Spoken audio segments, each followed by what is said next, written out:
नमस्कार जोहार। आप सुन रहे हैं रेडियो खांची 90.4 एफएम, हम सबका रेडियो। मैं आरजे वैभवी शो लेकर आ गई हूँ बातों बातों में। और आज के कार्यक्रम में हमारे साथ जुड़े हैं पंडित आचार्य मुकेश भास्कर सर। सर, आपका बहुत बहुत स्वागत है रेडियो खांची 90.4 एफएम पे। आप सभी को भी बहुत बहुत स्वागत, बहुत बहुत धन्यवाद। और दीपावली, छठ सभी का बड़ी शुभकामनाएं। जी सर, इसी विषय पे बात करने के लिए आज हम यहाँ मिले भी हैं। दीपावली है, छठ है, गोवर्धन पूजा है, भाई दूज है, इन सारे त्योहारों के बारे में आपसे बात करेंगे। क्योंकि आप पंडित हैं तो आप विशेष किस प्रकार पूजा अर्चना की जा सकती है और करना चाहिए, ये आप बता सकते हैं।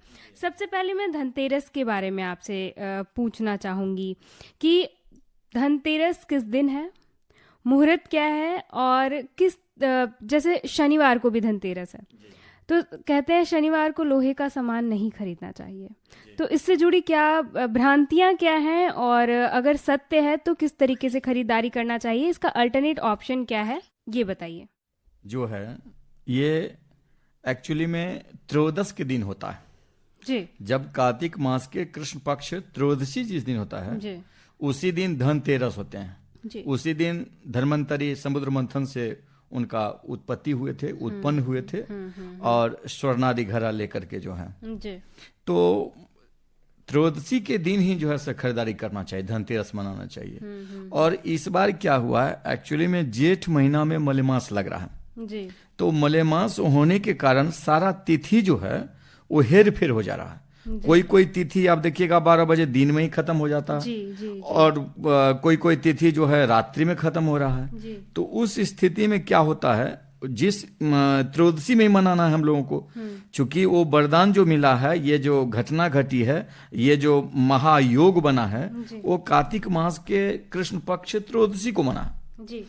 त्रयोदशी होने के कारण जो है उसी दिन धनतेरस हम लोग मनाते हैं। संध्या काल से शुरू हो रहा है जी।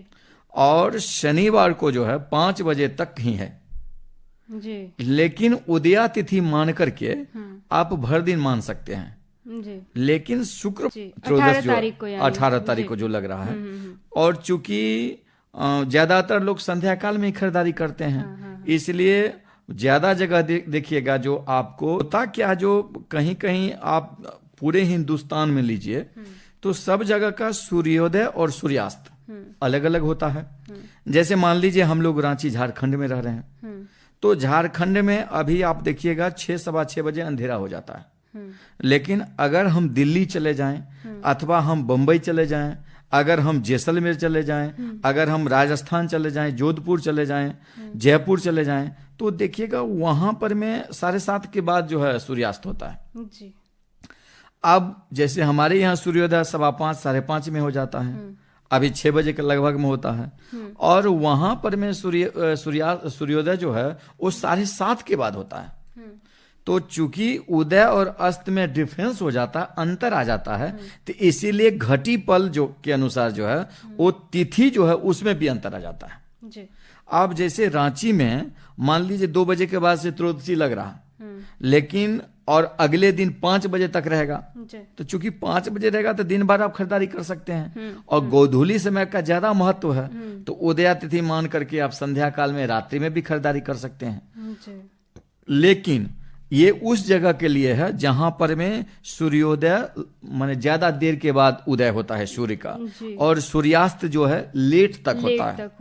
लेकिन रांची में चूंकि 6 बजे से पहले सूर्यास्त हो जाता है, तो इसीलिए, और 2 बजे के बाद है, तो चूंकि शनिवार को संध्या काल में त्रयोदश है नहीं, इसी कारण जो है तो उस समय सफेद रंग की गाड़ी है, स्लेटी कलर की गाड़ी है, रेड कलर का है, ब्लू है, ग्रीन है, ये सब गाड़ी वगैरह, ये सब वस्तु, सोना सब खरीदना, हीरा वगैरह, पन्ना वगैरह, चांदी का प्लेट बर्तन वगैरह जो है, और लक्ष्मी और माता गणेश जी की मूर्ति सब, ये सब ज्यादा शुभ माना गया है। क्योंकि शनिवार को जब मनाते हैं तो उस समय क्या होता है, आजकल तो बहुत कम फाइबर का ही ज्यादा गाड़ियां होते हैं, बहुत चीज बनने गया, तो खरीदने में हर्ज नहीं है। लेकिन तथापि शनिवार को लोहा खरीदना ज्योतिषीय गणना के मुताबिक, ज्योतिषियों के मुताबिक उत्तम नहीं माना गया है। लेकिन चूंकि 2 बजे के बाद, अपराह्न के बाद आप कर रहे हैं, तो अपराह्न के बाद जो है शनि की प्रबलता होता है, इसलिए कहते हैं ना गोधूली समय में हम लोग ये करें वो करें आदि आदि करें। तो कोशिश करें जो दिन भर में ही सारे जो है लोहे की वस्तु की खरीदारी कर रहे हैं, संध्या काल में आप 4 बजे के बाद जो है वो सब चीज की खरीदारी से बचें। अगर आप शनिवार को 19 को खरीदते हैं तो इसमें एक चीज का और ध्यान आप रख सकते हैं, फूल का झाड़ू और नारियल का झाड़ू उस दिन खरीदना बड़ा ही शुभ माना गया है। जी। मिट्टी का बर्तन वगैरह है, कलश है माता लक्ष्मी और भगवान गणपति की पूजा के लिए, चौमुख दीप वगैरह है, कलश वगैरह है, धूपदानी वगैरह है और पूजा की सामग्री वगैरह है, वो धनतेरस के दिन लेना बड़ी शुभ माना गया है। अगर जिनको लक्ष्मी गणेश लेना है वो भी धनतेरस को ले तो अति उत्तम माना गया है। धनतेरस के दिन एक चीज और ध्यान रखना है, जो भी सामान हम खरीद कर लाएं उसको उपयोग नहीं करें। उसको या तो रात्रि में यदि पूजा करते हैं तो उपयोग करें, नहीं तो लक्ष्मी पूजा के दिन मैया लक्ष्मी और भगवान गणेश जी की पूजा की सामग्री रखने में उसका प्रयोग करें, पहला उसी समय से। और उस पात्र को भी पूजा करना चाहिए। जी। तो आप धनतेरस में जो भी पात्र को खरीदारी करते हैं, जो भी वस्तु सामान की खरीदारी करते हैं, उसको लक्ष्मी पूजा दिन जरूर उसका प्रयोग करना चाहिए। रंगोली भी उस दिन खरीदें तो ज्यादा शुभ माना गया है, क्योंकि शुक्रवार पर रहा और शनिवार पर रहा, उसमें नवग्रह का जो है, नवग्रह सूर्य हो गए आपका, सोम मंगल बुध बृहस्पति और उसके बाद शुक्र शनि, ये 7 कलर का उसमें जो है रंग रहता है जिससे रंगोली हम बनाते हैं। बिल्कुल। तो आप यदि धनतेरस के दिन अगर रंगोली भी खरीदते हैं तो वो भी उत्तम माना गया जी। तो मानकर चले तो दिवाली में इस्तेमाल होने वाली जितनी चीजें हैं, पूजा सामग्री या सजावट की जो भी चीजें, वो सब अगर हम धनतेरस के दिन खरीदते हैं तो वो शुभ होता है, शुभ माना जाता है। बिल्कुल बिल्कुल बिल्कुल जी। सर, धनतेरस और दीपावली के बीच एक दिन का गैप होता है जी, तो सर इसके बारे में बताइए कि उस दिन की का क्या महत्व है। देखिए, हम लोग अभी जैसे पेपर में पढ़िएगा या बहुत सारे पंडित जी लोग अपना बताते हैं, जो कि अभी यमघंट चल रहा है जी। एक्चुअली में धनतेरस के एक दिन बाद को यमदीप कहा गया है। यमदीप, हाँ, जब यम दिया लोग निकालते हैं संध्या काल गोधूली समय में, क्योंकि रात्रि प्रबल होने के कारण संध्या काल ही माना जाता है। तो यदि पूरे घर में अगर न कुछ मिले तो एक जनरली दीपक है तो उत्तम है, अथवा गाय का गोबर का भी दीपक बना सकते हैं, मिट्टी का भी दीपक बना सकते हैं। और उसमें बहुत सारे आज फोन आया जो कि पंडित जी उसमें चतुर्मुखी जलावें या पंचमुखी जलावें अथवा एक ही दीपक जलावें।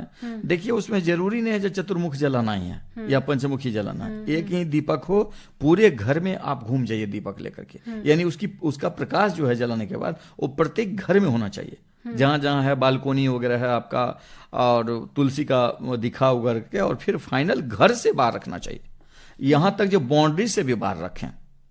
और उसको ये ध्यान रखें जो यमदीप हमेशा दक्षिण दिशा में जलाएं, दक्षिण में जी। और यमदीप जलाने से क्या होता है, घर का निगेटिविटी जो होता है, कुदृष्टि बाधा और कुबाक, ये दोनों जो बाधाएं होती है वो बाधा उससे समानार्थ होता है। यमदीप वहां जलाने से क्या होता है, जो पितृ दोष का भी प्रभाव कम होता है। और यदि आपके पितृ वहां गए भी हैं या पाप कर्म से लिप्त हैं अथवा उनको दंड मिल रहा है, तो यमदीप जलाने से यम का प्रभाव वहां कम होता है जी। तो इसलिए यमदीप जो खाली समय आपका बटा उसको छोटी दीपावली भी कहते हैं जी। बिल्कुल। आप यमदीप जैसे एक तो एकदम जलाना नहीं है, अगर आप 5 दीपक भी जलाएं या तत्र जहां जलाना है तो कोई हर्ज नहीं है, कोई नुकसान नहीं है। एक दीप तो निश्चित तौर पर जलाएं जी, और भर रात्रि भी जलाएं तो भी हर्ज नहीं है, और कुछ देर में समाप्त हो जाए तो भी ये नहीं। लेकिन आप एक दीप कम से कम, अधिक अधिक 5 और 11 दीपक आप निकाल सकते हैं जी। आपके ऊपर है, एक दीप जलाना महत्वपूर्ण है, बाकी आपकी इच्छा के अनुसार आप जी कर जी सकते जी जी हैं। बिल्कुल बिल्कुल। सर, दीपावली के दिन नरक चतुर्दशी भी दीपावली के दिन कहा जाता बिल्कुल, है, बिल्कुल, तो इस बारे में हम पहले बात करते हैं, फिर हम दीपावली के विशेष पूजा अर्चना के बारे में जी जी जी जी जी। अब ये जो नरक चतुर्दशी है वही यमदीप जो हम जलाते हैं। नरक चतुर्दशी का मतलब हुआ जो आपके पितृ अगर नरक में हैं तो आपको दीप जलाने से, यमदेव को प्रसन्न करने से जो है उनको नाना प्रकार के जो उनको दुख दिया जाता है, उनको पीड़ा दिया जाता है, उससे समानार्थ होता है। दूसरा बात इसमें क्या होता है, जो उस दिन अगर विशेष आप पूजा पाठ यदि करते हैं, यम का जो है आराधना करते हैं, तो नरक का मुंह नहीं देखना पड़ता है, नरक आप नहीं जाते हैं। और यदि नरक में जाते भी हैं मरने के बाद तो उनको कष्ट नहीं होता है, यमदेव की प्रसन्नता प्राप्त होता है। इसलिए यमदेव के प्रसन्न हेतु नरक चतुर्दशी भी उसको कहा जाता है और यम दीपावली भी कहा जाता है, छोटी दीपावली भी उसको कहा जाता है। वो चारों जो है वो चतुर्दशी दिन उस दिन होता है। और लक्ष्मी पूजा अमावस्या के दिन होता है जी। और अमावस्या को ही कालरात्रि अर्थात माँ काली जी का पूजा होता है। निशा रात्रि कहा गया पूजा। निशा रात्रि का मतलब होता है जब 12 बजे रात्रि को प्रवेश जब तक नहीं करे होती थी तब तक माता जी का पूजा नहीं होता है। निशिथ व्यापनी उसको कहा गया। तो यानी 12 बजे के पार जब चला जाएगा वो तिथि अमावस्या, उसी रात्रि में होगा। इसीलिए 20 तारीख की रात्रि में ही लक्ष्मी पूजा और काली पूजा दोनों मनाया जा रहा है जी। तो मतलब दीपावली को लेकर भी कंफ्यूजन है क्या कि 20 को है कि 21 बिल्कुल को बिल्कुल है? इसमें भी है, इसमें भी कंफ्यूजन है। जी, तो पूजा किस दिन करना है पंडित जी ये बताइए, 20 को करेंगे कि 21 को करेंगे? 21 को। देखिए लक्ष्मी माता लक्ष्मी की पूजा आराधना जितना हम लोग करते हैं, हम लोग अभी देखिएगा महीनों से पहले से साफ सफाई रोड के किनारे में, घर में लोग डेंट पेंट वगैरह, पुट्टी उट्टी पुचोरा वगैरह सब करवा रहे हैं। क्यों? क्योंकि माता लक्ष्मी का आगमन हो, उनका विधिवत पूजा करें। आपके यहाँ साधारण कोई गेस्ट आता है तो कितना तैयारी करते हैं, और वो तो माता लक्ष्मी स्वयं आ रही है। बिल्कुल बिल्कुल। तो इसीलिए, और उसका विधान यह है जो माता लक्ष्मी का आगमन रात्रि समय में होता है जी। गोधूली के परी कहा गया है। यानी जब रात्रि हो जाए, आकाश में तारा टिमटिमाने लगे, उसके बाद ही पूजा होता है जी। हाँ, ये जरूर है जो कि लग्न के हिसाब से, जैसे कि हम लोग जानते हैं ज्योतिषीय गणना के मुताबिक आपका वृष और वृश्चिक और सिंह ये स्थिर लग्न माना गया है। स्थिर लग्न में जो कार्य करते हैं उसमें स्थिरता मिलता है, सफलता मिलता है, पूर्ण फल प्राप्त होता है जी। तो रात्रि में चूंकि सिंह लग्न तो आप देखिएगा ज्यादातर 1 बजे रात के बाद होता है, 2 बजे से शुरू होता है, 3 साढ़े 3 बजे के लगभग रहता है। तो आप जब सिंह लग्न में पूजा करते हैं तो जितने भी जोहरी वगैरह हैं अथवा स्वर्णादि दुकान वगैरह में ज्यादातर लोग रात्रि में करते हैं पूजा। तो सिंह लग्न ज्यादातर रात्रि में ही होता है। लेकिन आपका वृक्ष जो है, वृषभ जो लग्न है, और उसके बाद वृश्चिक भी, ये सारे दिन में भी आ जाते हैं, संध्या काल में भी आ जाते हैं। तो उसके मुताबिक भी आप लोग पूजा कर सकते हैं। बहुत सारे लोग अपना राशि के हिसाब से भी पूजा करते हैं जी। किसी का मान लीजिए कन्या राशि है तो अब कन्या राशि दिन में कब आ रहा है उसी टाइम में हम पूजा करें। किसी का तुला राशि है तो तुला राशि दिन में कब आ रहा है, अथवा किसी का मान लीजिए सिंह राशि है तो सिंह राशि रात्रि दिन में नहीं आता है तो रात्रि में कब आ रहा है, अथवा किसी का मान लीजिए आपका कुंभ राशि है तो कुंभ राशि रात्रि में कब आ रहा है या दिन में कब आ रहा है, तो राशि के हिसाब से भी करते हैं। लेकिन वास्तविकता में ज्योतिषीय विधान के मुताबिक स्थिर लग्न जो है उसी लग्न में पूजा होना चाहिए। तो ये राशि अपना मन से लोग जोड़ लेता है जी। तो इस बार का क्या है सर लग्न पूजा तो चूंकि रात्रि में ही संध्या काल के बाद पूजा होता है माता लक्ष्मी माता काली जी का, और 20 तारीख को पूजा ज्यादा बढ़िया माना गया है। 20 तारीख को रात्रि में पूजा करें। और ऐसे भी सिंह लग्न मान लीजिए पूजा करते हैं तो सिंह लग्न पूजा करते हैं तो आप देखिएगा शनिवार के दिन आपको अमावस्या है ही नहीं। शनिवार को अमावस्या होता तो शनि अमावस्या तो योग बढ़िया माना गया। शनि अमावस्या, भूमावती अमावस्या, सोमावती अमावस्या, ये सब योग बड़ी फलदायी दिया है जी। लेकिन इस बार है नहीं तो संडे के दिन हम लोग रविवार के दिन दीपावली मनाएंगे। दीपावली जो है इसीलिए तो 20 तारीख को जो है आप 20 तारीख को ही दीपावली ज्यादातर लोग मनाएंगे। क्या मुहूर्त है, कितने से कितने बजे के बीच पूजा करना सबसे फलदायी और शुभ माना जाएगा? चूंकि संध्या काल में आपको 6 बजे के बाद जो है अमावस्या का प्रवेश हो जाता है और रात्रि का भी प्रवेश हो गया। तो रात्रि अमावस्या के योग के कारण जो है आप 6:15 के बाद से आप पूजा शुरू कर सकते हैं, आरंभ कर सकते हैं 20 तारीख को। 20 तारीख को 6:15 से हाँ, जितने देर तक आप कल जब तक चाहे उसके बाद 21 तारीख को संध्या काल तक है। संध्या काल तक शुभ मुहूर्त है। हाँ, आप पूजा अर्चना कर सकते जी हैं। जी जी जी जी जी। और जिन लोगों को अगर मान लीजिए उस दिन 20 तारीख को रात्रि में नहीं कर पाते हैं तो वो सब शनि को दिवा काल में आप कर सकते हैं और उदया तिथि मान के किया जा सकता है। लेकिन मेन यदि ज्योतिषीय गणना के मुताबिक यदि कहिएगा तो आपको 20 तारीख को रात्रि में ही दीपावली माना जाएगा जी। तो 20 तारीख को ही दीपावली मनाया जाएगा जी जी जी जी हर जगह जी। तो इस बार का दीपावली क्यों खास है, क्या खास दीपावली में है, किन राशियों के ऊपर विशेष आशीर्वाद रहेगा माँ लक्ष्मी का? ऐसे तो माँ लक्ष्मी का सभी राशियों पर विशेष प्रभाव है। जितने भी जातक हैं वो सभी माता जी के पुत्र हैं और हर माता अपने पुत्र को कभी अनिष्ट नहीं करते हैं, कम नहीं देते हैं। जितना उसका माने धर्म रूप से जो धार्मिक अर्जित किया है, जितना पुरुषार्थ है, जितना प्रारब्ध वो किया है, उससे कई गुना ज्यादा ही देते हैं। लेकिन फिर भी राशि के हिसाब से यदि आप पूछ रहे हैं तो इसमें जैसे वृषभ राशि वाले हैं, सिंह राशि वाले हैं, तुला राशि वाले हैं, कन्या राशि वाले हैं, इन सबको विशेष फलदायी माना गया है इस बार। हाँ जी। और इन सब का योग भी जो है वो टाइमिंग निर्धारित किया गया है। इतने बजे से इतने बजे तक वृषभ राशि है, इतने बजे से आपका कन्या है, तुला है, वृश्चिक है, उस दिन का टाइमिंग के हिसाब से। चूंकि अभी हम बताएं जो सब जगह का उदय और अस्त अलग अलग होता है, तो अगर बंबई में कोई पूजा कर रहा है तो उसका टाइमिंग अलग हो जाएगा, रांची झारखंड में कोई पूजा कर रहा है तो उसका टाइमिंग अलग हो जाएगा, जो जोधपुर में जैसलमेर में कोई पूजा कर रहा है तो उसका टाइमिंग अलग हो जाएगा। जी, ये गणना सूर्य की परिक्रमा पे बिल्कुल बिल्कुल बिल्कुल। इसीलिए हमारे यहाँ बहुत सारे लोग कहते हैं, जो हमारे सनातन हिंदू धर्म में सभी पर्व 2 दिन का हो जाता है। एक दिन पहले होता था, ये नहीं, कभी मकर संक्रांति 2 दिन का हो जाता है, और उसके बाद दीपावली 2 दिन का हो जाता है। इससे पहले अब नवरात्रा में भी आप देखिए विजयादशमी 2 दिन का हो गया। ये सारे सूर्य की उदय और अस्त उसका जो गणना उस पर निर्धारित है, इसलिए किसी भी पंडित जी की बस की बात नहीं है। हाँ, ये जरूर है उसके बारे में बतलाने वाला ज्योतिषीय ज्ञान वाले जो हैं, इसीलिए तो पंडित जी आचार्य का जो है पुरोहित का जरूरत पड़ता है। जी बिल्कुल बिल्कुल। जो वो गणना कब से कब तक है और उसका जो टाइमिंग है, जो उपस्थिति है, ये बहुत मायने रखता है। जी। आप देखिएगा, अगर 2 बजे मान लीजिए आंधी तूफान उठा, ठीक है, और 1 बजे तक अगर मुहूर्त है, तो आप 1 बजे तक अगर स्टेशन आप पहुंच गए तो 2 बजे आपको कोई दिक्कत नहीं होगा। जी।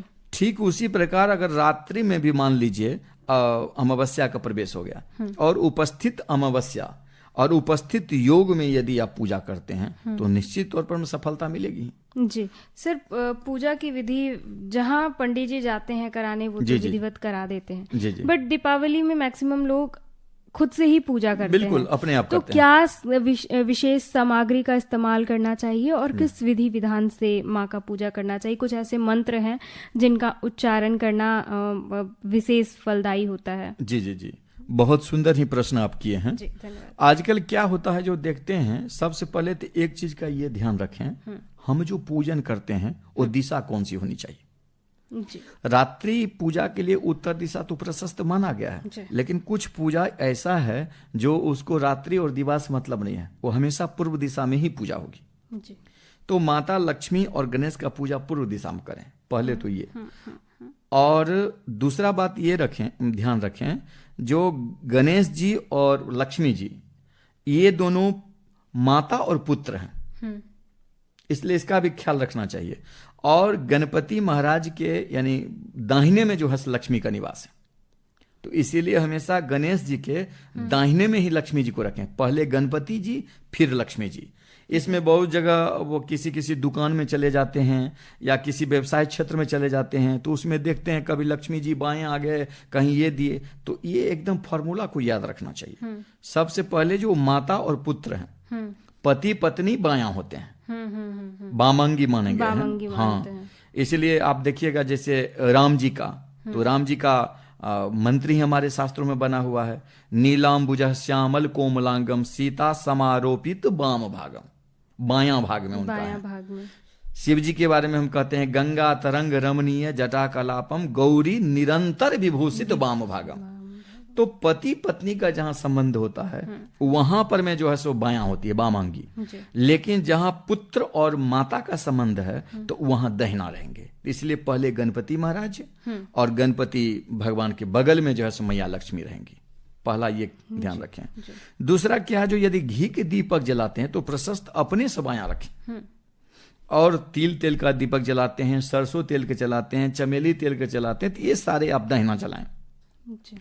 अगरबत्ती सुगंधित वगैरह है तो वो भी दहिना जला सकते हैं। और दूसरा ध्यान ये रखें, जो माता लक्ष्मी जी की पूजा में विशेष बतासा का प्रयोग करें। बतासा जी। और बतासा के साथ साथ धान का लावा जो होता है, आप देखिएगा एक चावल का लावा होता है, एक धान का लावा होता है। तो चावल का जो लावा होता है, जिसको लाई वगैरह बनाते हैं, मुरही कहते हैं, हम लोग उसको खाने में प्रयोग करते हैं, और धान का लावा को भी खाने में प्रयोग करते हैं। धान का लावा है डायरेक्ट धान को आग में डालने के बाद वो तैयार होता है, इसलिए दोनों में थोड़ा सा डिफरेंस आपको नजर आएगा। तो धान का लावा का प्रयोग यदि करें बतासा के साथ अति उत्तम है। साथ में माता रानी को कमल फूल बहुत प्रिय है, वो भी लाल कमल फूल।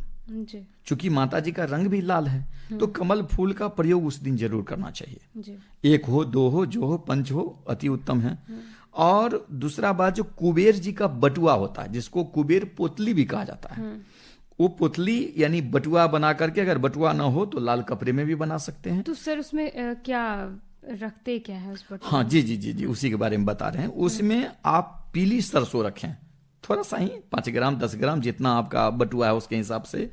और उसमें 5 कमलगट्टा जरूर रखें। 5 कमलगट्टा जी, और पीली सरसों। उसके साथ ही 5 हल्दी का गांठ भी रखें जी, साबुत हल्दी जो होता है। और उसके बाद 5 कौड़ी भी रखें। अगर 5 कौड़ी नहीं होता तो कम से कम 1 कौड़ी भी जरूर रखें। और उसमें गोमती चक्र आता है, गोमती चक्र भी उसमें डाल सकते हैं। और मजीठ आता है, जो बच्चा को घिस करके बाल्याकाल में पहले समय में आयुर्वेद में दिया जाता था, उसको पिलाते थे। वो देखिएगा रस्सी के समान, जो रस्सी के समान हो रहा था, जाफर नहीं, उसको मजीठ कहते हैं। मजीठ जी, रस्सी जैसे नहीं एक दूसरे में लिपटा हुआ बना हुआ था, बिल्कुल उसी जैसे हमारे माताएं बहनें बाल जो बनाती हैं उसी तरह का वो रहता है। उसको उसमें जरूर प्रयोग करें। ये 5 चीज उसमें डालें। और साथ में एक चीज सुपारी भी डाल सकते हैं। आप धनतेरस के दिन जो चांदी का सिक्का वगैरह का खरीदारी यदि करते हैं तो उनको भी पूजा करके कुबेर पोतली में ही रखें जी। और पूजा करने के बाद कुबेर पोटली को या तो आपका जो पैसा वैसा रखने वाला जो दराज वगैरह बनाते हैं जहाँ रखते हैं वहां पर आप रख सकते हैं, अथवा माता लक्ष्मी जी के दाहिने बगल में भी रख सकते हैं जी। और बहुत सारे लोग कहते हैं जो बाबा आप ये कहते हैं जो चांदी का सिक्का वगैरह रखने के लिए, तो 10 साल से पूजा कर रहे हैं तो 10-15 हो गया, 20 हो गया, 25 हो गया, तो उस स्थिति में हम इस सिक्का को क्या करें?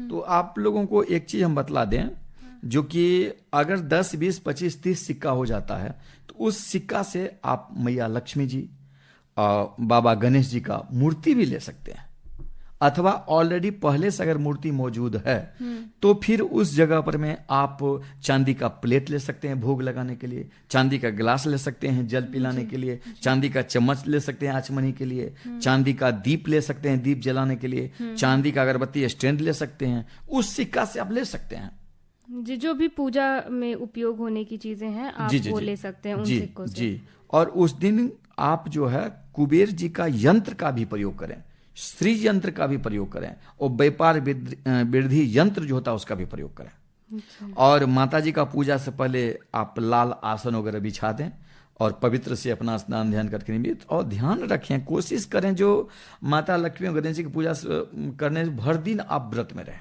आप फलाहार वगैरह बने, ठोस फलाहार कर रहे हैं और करके ही आप पूजा करें। और उसमें विशेष पूजा में जो है कमलगट्टा का प्रयोग करें, आप कमल का फूल का प्रयोग करें, धान का लावा का प्रयोग करें, बतासा का प्रयोग करें, साथ में 7 गंगा जी का जल होता है, सप्त जल होता है, उसका भी प्रयोग करें। और उसके बाद लेखनी का जरूर प्रयोग करना चाहिए, लेखनी वगैरह का जिसको ये सब हमारे दुकान में जिसको जो प्रयोग होता है, लाल कलम, लाल जो है सो डायरी वगैरह जो रजिस्टर वगैरह, और खाता बही उसको कहते हैं हम लोग, खाता बही का भी प्रयोग उस दिन करना चाहिए। उसमें शुरू ऊपर में श्री गणेशाय नमः, ओम श्री लक्ष्मी नमः, ये 2 मंत्र जरूर लिखने चाहिए जी। श्री मंगल मूर्ते नमः या श्री गणेशाय नमः, और नीचे में श्री लक्ष्मी नमः। जो लोग पंडित जी महाराज को नहीं बुला पाते हैं, अथवा उस दिन तो बहुत सारे जगह में घर हैं, पंडित जी महाराज व्यस्त रहते हैं, आचार्य महोदय वगैरह जितने जो है, हम लोग खुद व्यस्त हो जाते हैं उस दिन जो है, तो उस स्थिति में अपने घर में अपने से बाएं आपको बताएं दीपक जलाएं, अगरबत्ती वगैरह जलाएं, और एक चांदी का कलश हो तो सोनम सुहागा, अथवा पीतल का कलश हो तो भी ठीक है, अथवा आप फूल का लोटा है उसका भी प्रयोग कर सकते हैं, ना तो मिट्टी का कलश का प्रयोग कर सकते हैं, मिट्टी के। अच्छा, एक चीज और आपको विशेष चीज हम बता रहे हैं, आजकल जैसे ऑफिस वगैरह में जाते हैं तो देखते हैं कलश को ऐसे ही रखा हुआ है, उस स्थिति में कलश नहीं होना चाहिए। कलश में कपड़ा जरूर बांधते हैं, लाल कपड़ा कलश में बांध करके, मौली से उसको बांध करके, और उसके ऊपर 5 पल्लव रखें, यानी 5 पत्ता का पत्ता भी रखने में जो है ध्यान रखें, कभी भी सम नहीं रखना चाहिए, विषम हमेशा रखना चाहिए, या तो 5 पत्ती, 7 पत्ती, 9 पत्ती, 11 पत्ती जी। और उसको दे करके उसमें सुपारी डालें, उसमें द्रव डालें। उसके बाद आप देखिएगा 7 जगह की मिट्टी होती है, जहां चौराहा रास्ता होता है, जहां नदी का संगम होता है, जहां घोड़ा बांधा जाता है, जहां हाथी बांधा जाता है, जहां सांप का बिल होता है, जहां वेश्यालय की स्थान होती है, और ये सब जगह का मिट्टी भी उसमें डालें। 5 तरह का रत्न होता है वो भी उसमें डालें, और 6 औषधि होता है, सर्वौषधि उसको कहा गया है, और पंचरत्न ये सारे डाल करके लाल कपड़ा में नारियल को बांध दे। नारियल यदि पानी वाला ही होना चाहिए, और नारियल का भाव में फिर गरी गोला दे सकते हैं, साधारण फल भी दे सकते हैं। उनको देकर फिर उस पर फूल का माला वगैरह, उस पर में जो है आपको यज्ञोपवीत सफेद ना दें, पीला वगैरह दें, पीला जी। और सामने में गौरी गणेश वगैरह गाय का गोबर का बना करके उन दोनों का पूजा करने के बाद ही माँ लक्ष्मी और गणपति करें। नया मूर्ति है तो उसमें आवाहन करना चाहिए विधिवत।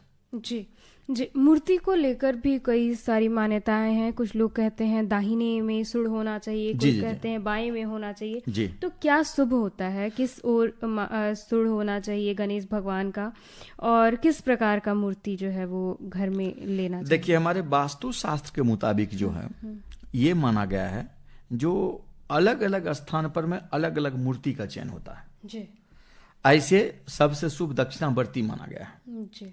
दक्षिणावर्ती को हम लोग दक्षिण दिशा समझते हैं। बहुत सारे लोगों को फोन आता है दक्षिणावर्ती तो बोले, लेकिन दक्षिण मुख तो बढ़िया नहीं माना जाता। देखिए, दक्षिण का मतलब दक्षिण दिशा से संबंधित नहीं है। दक्षिण का मतलब दाहिना को कहा गया है, दक्षिण दाहिना जी। जैसे हम वामांगी कहते हैं